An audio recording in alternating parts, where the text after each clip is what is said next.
noite. Nem sim, nem não. Ministro da Justiça, Torquato Jardim, convoca entrevista, mas não esclarece se vai demitir o diretor da Polícia Federal. E veja também nessa edição de sábado. Popularidade do governo atinge o índice mais baixo em 28 anos e maioria dos brasileiros quer a saída do presidente. Produtores dos Estados Unidos pressionam por bloqueio total da carne bovina brasileira, inclusive a industrializada. Mesmo em situação de crise econômica, consumidor não resiste aos preços promocionais. Toda vez que passo em frente à loja, eu dou uma olhada. Condenado a 181 anos de prisão por abusar de pacientes, ex-médico Abdelmaci vai para a prisão domiciliar. Dobra o número de ações na justiça contra as empresas de plano de saúde. Rio Sena, em Paris, se transforma em parque olímpico para promover a candidatura da França às Olimpíadas. O presidente Michel Temer atingiu a menor aprovação de governo desde 1989. Apenas 7% do eleitorado consideram a gestão Temer ótima ou boa. Michel Temer retornou hoje da viagem à Rússia e à Noruega. Mesmo longe, não teve trégua da crise política. Ontem, a Polícia Federal concluiu a perícia no áudio gravado por Joesley Batista e não encontrou nenhuma edição, apenas falhas normais de gravação. O parecer já foi encaminhado à Procuradoria-Geral da República e deve ser incluído na denúncia que Rodrigo Janot irá apresentar na semana que vem contra Temer e contra o ex-deputado Rodrigo Rocha Loures. Os dois são investigados por corrupção, tentativa de obstrução da Justiça e organização criminosa. Em meio à crise, o Datafolha divulgou hoje a avaliação do governo Temer em pesquisa realizada entre quarta-feira e ontem. A avaliação ruim ou péssimo passou de 61% em abril para 69% agora. Regular caiu de 28% para 23%. Ótimo e bom foi de 9% para 7%. Não sabe passou de 3% para 2%. Pela primeira vez, o Datafolha fez uma sondagem sobre a possibilidade de Temer deixar o cargo.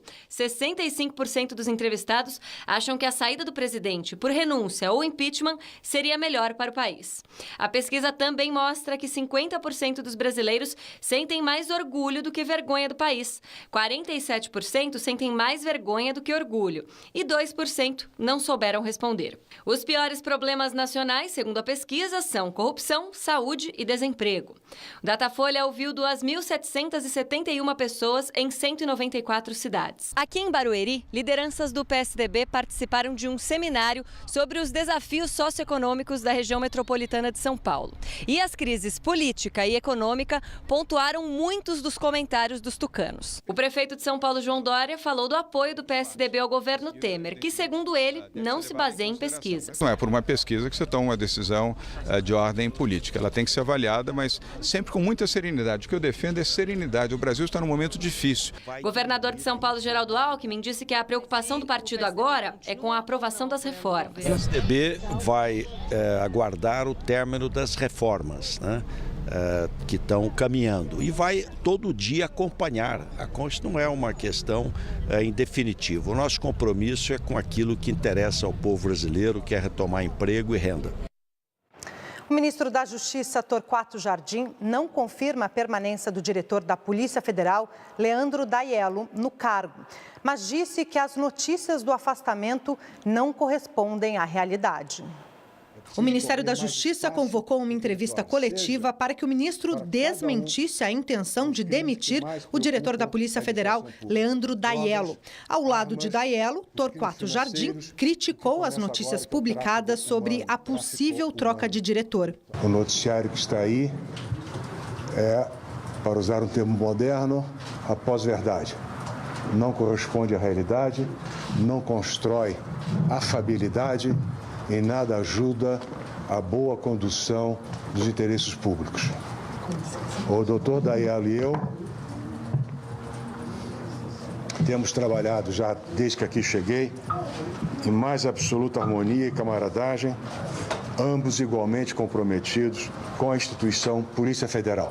O ministro foi embora sem responder aos jornalistas se Daello permanece no cargo. A assessoria de imprensa do Ministério da Justiça também não confirmou. Disse apenas que a fala do ministro é o que vale. Hoje, o jornal Folha de São Paulo publicou uma reportagem afirmando que o ministro Torquato Jardim teria dito numa reunião com sindicalistas que seu plano era trocar o diretor da Polícia Federal. Na entrevista de posse, dia 31 de maio, ele não respondeu sobre a permanência de Daello no cargo. Na quarta-feira, se irritou com a pergunta de uma repórter da Rádio Gaúcha de Porto Alegre se havia se tornado ministro para barrar a Lava Jato. O ministro respondeu que a teoria é esquizofrênica e foi embora. Aumentam as reclamações na Justiça contra os planos de saúde. Os brasileiros querem atendimento melhor e mais facilidade para os procedimentos. A mãe de Kátia descobriu que está com câncer no pulmão. O susto foi agravado pelo plano de saúde, que marcou a biópsia e o início do tratamento para daqui a um mês. A gente se sente lesado, enfim, porque você paga um plano de saúde caro e que quando você precisa, você não tem o atendimento que você espera. Os planos de saúde nunca receberam tantas reclamações. Só de 2014 para 2016, o número de processos na Justiça dobrou. A recusa para a realização de procedimentos e a entrega de remédios, além da baixa qualidade no atendimento, são as principais reclamações nos tribunais e nas ruas. Você já teve algum problema com o plano de saúde? Sim, sempre. Tipo, prazo, para você ter retorno, para entrar em contato, sempre é muito difícil. Você paga tão caro para ter um convênio e mesmo assim é como se fosse um hospital público. E este mês as queixas devem aumentar de novo. É que estão chegando na casa das pessoas os próximos boletos de cobrança, com reajustes de até 14% nos planos individuais e familiares e de até 25% nos planos coletivos. E contra esses aumentos, nem adianta reclamar. Esse aumento não tem o que fazer, tem que ser pago, não adianta ir para a Justiça. O único aumento que dá para discutir na Justiça é o aumento por faixa etária de 60 anos, por causa do Estatuto do Idoso, e o aumento por faixa etária de 59 anos, que foi uma burla que as operadoras encontraram para fugir do Estatuto do Idoso. Para a advogada, a discussão sobre a saúde privada no Brasil precisa ser ampliada. Os planos têm culpa, mas não são os únicos vilões dessa história. Tem umas cobranças hospitalares que, assim, arrepiam de tão absurdas e leoninas que são. Laboratórios fazem as mesmas coisas. Sérgio também acha que é hora de uma discussão maior sobre a saúde do brasileiro. Os pais dele morreram há mais de 5 anos e até hoje ele tem processos correndo na Justiça para receber de volta R$400 mil que precisou pagar durante as internações. Eu costumo recomendar aos meus amigos hoje que ao internar um parente, leve junto um advogado. Em nota, a Associação Brasileira de Planos de Saúde afirma que é legítimo o cidadão recorrer à justiça para ter acesso àquilo que lhe é de direito. No entanto, pondera que é preciso mais critérios do judiciário na avaliação das demandas, porque há casos em que elas excedem os limites das determinações regulatórias deste mercado. A maioria dos brasileiros gosta de uma promoção, um desconto generoso, uma boa oferta. Uma pesquisa sobre hábitos de consumo revela que 8 em cada 10 consumidores compram itens em promoção e muitas vezes sem precisar do produto. A Larissa está desempregada. Mesmo assim, ela não pode ver uma promoção que já sai logo comprando. Sempre. Toda vez que passo em frente à loja, eu dou uma olhada pelo site. Às vezes, sem procurar mesmo, vem alguém já compartilha. Então, sempre de olho nas promoções. A gente economiza, né? Então, a promoção vale a pena porque a gente consegue comprar o dobro, né, do preço normal. Larissa não é a única que tem esse comportamento. O levantamento de uma empresa global especializada em comportamento de consumo mostra que o Brasil está entre os países com maior potencial de compras promocionais. Só no primeiro trimestre deste ano, 8 em cada 10 consumidores compraram itens em promoção. Em 25% das ocasiões de compra, o preço reduzido é levado em consideração. E outro detalhe é que as pessoas mais idosas consomem mais do que os mais jovens. Investir em promoções é uma forma do comércio driblar a crise e estimular o consumo. E muitas vezes elas são decisivas na hora do consumidor escolher o estabelecimento em que irá comprar. Mas é preciso cuidado. Nem sempre essas ofertas tentadoras valem tanto a pena quanto parecem. Muitas vezes é de coleção passada, retrasada, ou o preço mesmo, o desconto não é tão grande e você realmente não precisa daquilo. Então, para que comprar? Só para levar vantagem? Para a psicóloga, comprar compulsivamente, sem necessidade e sem planejamento, pode até gerar uma sensação de bem-estar a curto prazo. Mas, além de ser um prazer passageiro, também pode gerar transtornos. As pessoas começam a perceber que tem problemas, além dos problemas financeiros, problemas familiares, problemas sociais. Este é o grande problema e aí a pessoa precisa procurar ajuda, procurar um tratamento especializado. O ex-médico Roger Abdelmaci já está em casa em um condomínio em Pinheiros, na zona oeste de São Paulo. O ex-médico, condenado a 181 anos de prisão pelo estupro de 37 pacientes de sua clínica de reprodução humana, chegou na última madrugada em São Paulo. Ele estava internado em um hospital de Taubaté, no interior paulista, com problemas pulmonares. A defesa de Abdelmaci, que tem 74 anos, obteve uma decisão judicial para ele cumprir a pena em prisão domiciliar, monitorado por tornozeleira eletrônica. Abdelmaci ficou 3 anos preso na penitenciária de Tremembé, no Vale do Paraíba, em São Paulo. Evento hoje, no centro de São Paulo, marcou os 80 anos do jornalista Vladimir Herzog.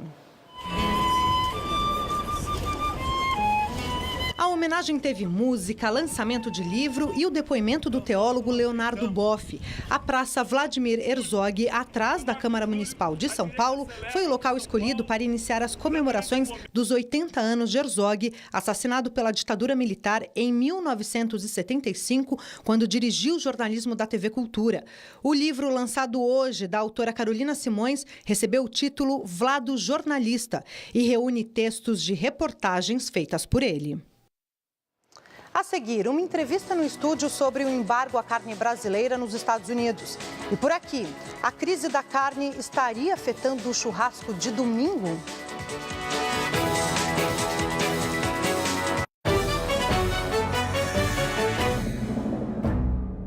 Depois de suspender a importação de carne fresca, os Estados Unidos ameaçam agora ampliar a medida para carne industrializada.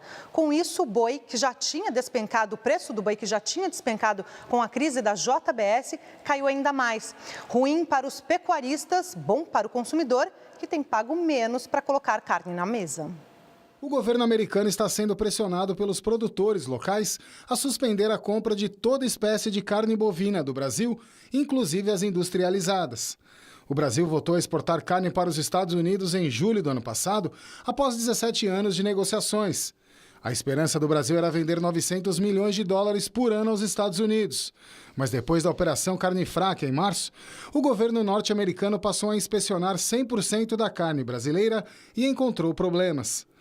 Na inspeção do Departamento de Agricultura dos Estados Unidos, foram encontrados pedaços de ossos e outras impurezas como coágulos sanguíneos e gânglios linfáticos. E em um lote, a presença de uma bactéria potencialmente nociva à saúde. Também já foram detectadas falhas na aplicação da vacina contra a febre aftosa e na limpeza da carne.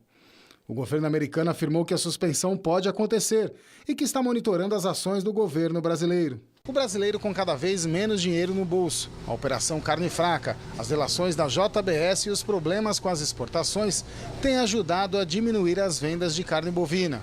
Com mais bois no pasto, aqui no açougue, os preços começam a cair. Este supermercado da Zona Oeste de São Paulo diz que de 15 dias para cá, os preços das carnes bovinas caíram em média 10%. Diminuiu o valor um pouco, mas bom ainda não está, precisa melhorar mais.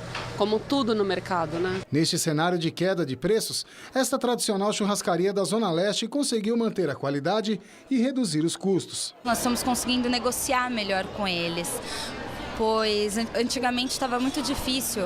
A queda no preço da carne foi repassada aos clientes. Cláudio, que é fã de churrasco, agradece. Dá para vir todo final de semana, né? Ao invés de vir uma vez por mês, né? E olha lá. Para falar mais desse problema enfrentado pela carne brasileira, vamos conversar com o analista financeiro Miguel Daúde, especialista em agronegócio. Miguel, muito obrigado pela sua participação aqui no Jornal da Cultura. Eu que agradeço a oportunidade. Boa noite. Miguel, o agronegócio é um setor que tem segurado a economia brasileira, né? Porque com os números positivos. Com esse embargo agora dos Estados Unidos, qual que é o impacto geral, falando não só para o setor da carne, mas para a economia como um todo? Não tenha dúvida que isso acaba afetando, porque o PIB da agropecuária no Brasil ele é significativo, em torno de 30%. A pecuária dentro do PIB da agropecuária representa 30% do total. Para que nós possamos comparar, a pecuária no Brasil gera mais emprego que a indústria automobilística. Então, é um setor que, se sofrer um baque maior, pode sim ter impacto na nossa economia, principalmente no momento em que o país está convivendo com quase 15 milhões de brasileiros desempregados. E aí isso pode prejudicar essa retomada da economia? Então, mais desemprego? Sem dúvida, tudo que contribui para diminuir o número de empregos, a atividade econômica acaba contribuindo. Isso não tem a dúvida que tem essa implicação. Agora, quais são as implicações desse embargo dos Estados Unidos? Outros países podem seguir a mesma medida tomada pelos americanos? Eu acho que alguns países. O Brasil hoje exporta para mais de 150 países, exporta carne. Talvez o Japão, algum outro país, possa seguir, né, esse padrão sanitário, que, na minha opinião, não é um padrão sanitário. É uma questão comercial. Os pecuaristas americanos, eles tiveram muita influência na eleição de Donald Trump, que quer fechar a economia. Então, a pressão que eles fazem no governo, começa a ter resultado. Então, seria uma barreira econômica e não sanitária? Não tenho dúvida que sim, porque essa exportação que o Brasil faz para os outros países, não são detectados esse tipo de problema.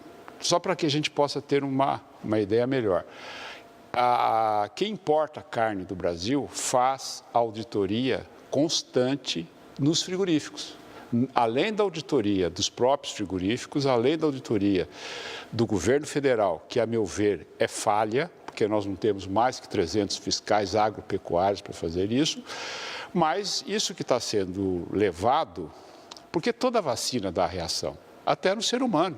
Né? É comum nós ouvirmos, não vou tomar vacina da gripe porque eu tive uma reação, fiquei gripado. Vamos até explicar esse abscesso, então, que os Estados Unidos encontraram nas carnes brasileiras, é uma reação à vacina da febre aftosa. Da febre aftosa, que não é transmissível ao ser humano, não tem problema nenhum essa configuração que a gente vê.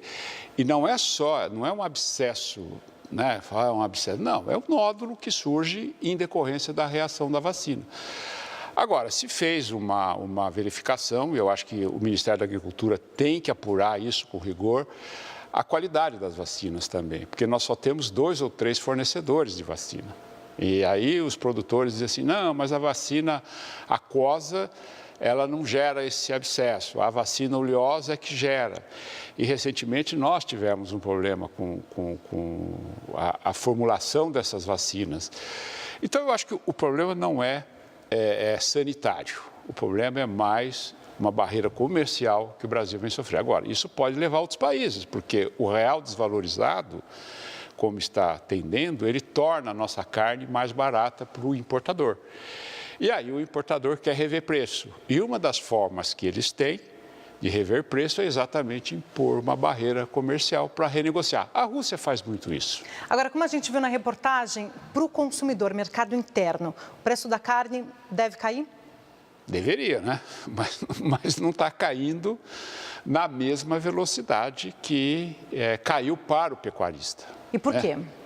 Porque tem os repasses, né? O distribuidor, no agronegócio e na economia, existe um ditado popular que diz assim, quem parte, reparte, não fica com a melhor parte, é bobo, não tem arte. Então, as distribuidoras, os supermercados, os açougues, eles, evidentemente, que estão apertados com custo de energia, custo de salários, eles acabam não repassando. Agora, para o pecuarista é duro. Agora, o Ministério da Agricultura deveria de agir rapidamente, não para voltar a exportar carne para os Estados Unidos, mas para dar segurança para esse setor que é importante para a nossa economia. E até para o mercado interno. Então, o brasileiro fica com a dúvida se essa carne, então, ela não pode entrar nos Estados Unidos, vem para cá. Qual que é a qualidade dessa carne?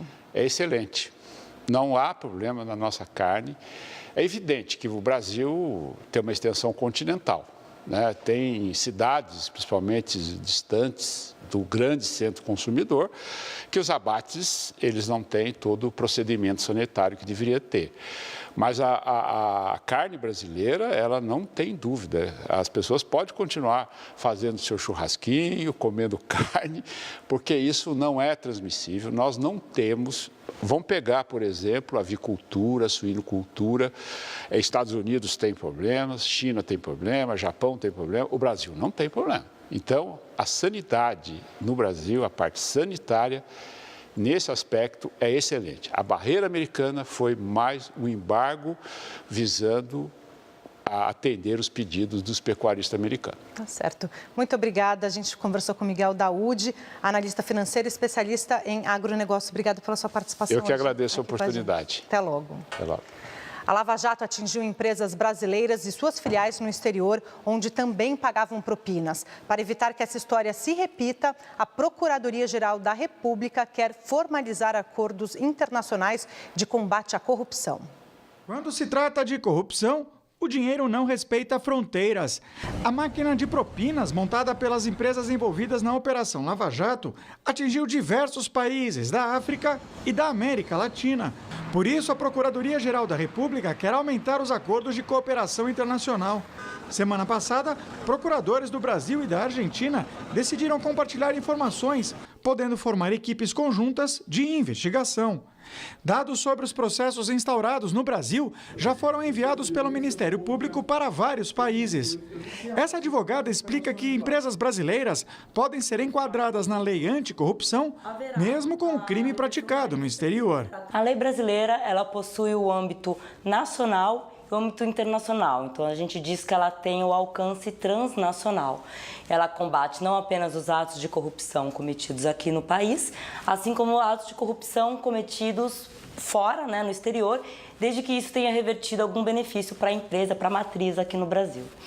As empresas que foram atingidas pela Operação Lava Jato também tentam internacionalizar os chamados acordos de leniência, espécie de delação premiada das empresas. A Odebrecht, por exemplo, tenta firmar acordos em 12 países. Até agora, a empreiteira aceitou colaborar com as investigações na República Dominicana, Equador, Suíça e Estados Unidos. Vai pagar cerca de 1 bilhão e 300 milhões de dólares em multas. A empresa está investindo em um programa de compliance, um conjunto de normas de atuação ética. Fazer os acordos é um item da nossa sobrevivência, é a resolução do passado. Não adianta transformar o futuro se você não tem um passado resolvido. Como líder dessa área de transformação, acredito na determinação da liderança, de transformar, de fazer com que esse grupo sobreviva. Estamos trabalhando fortemente para que isso aconteça. E amanhã é dia de Repórter Eco, programa premiado aqui da Cultura. No Repórter Eco deste domingo, você vai conhecer o estudo inédito que produziu o mais completo mapa da cobertura e uso do solo no Brasil. O levantamento reuniu dados preocupantes sobre os biomas, como a perda de 20% da área de manguezal em 16 anos. E ainda um passeio ao extremo sul da região metropolitana de São Paulo, onde é possível curtir a natureza com Mata Atlântica, rios e cachoeiras. Repórter Eco, domingo, 5h30 da tarde. Até lá! Atletas franceses se exibem no Rio Sena em apoio à candidatura do país para sediar as Olimpíadas.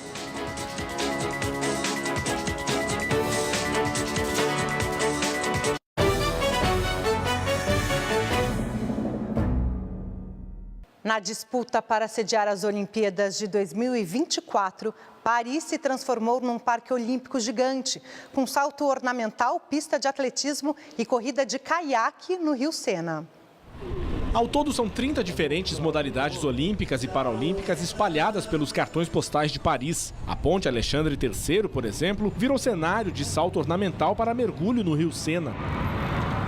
Uma gigante pista de atletismo flutuante também foi colocada sobre as águas.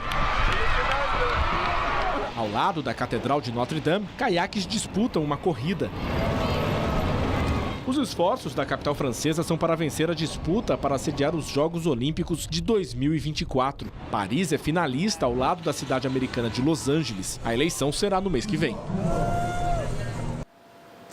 E o nosso boa noite vai para o gorila Zola, atração do zoológico de Dallas, que apareceu dançando numa banheira e a imagem percorreu o mundo. A partir daí, surgiram várias sugestões de música para acompanhá-lo nessa dança. E nós também vamos contribuir com algumas sugestões. Uma boa noite para você, um ótimo domingo e uma ótima semana.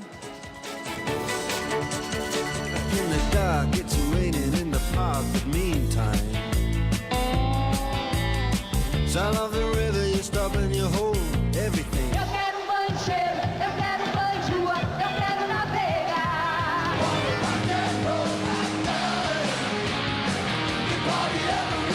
Ai, bate o pé, bate o pé, bate o pé.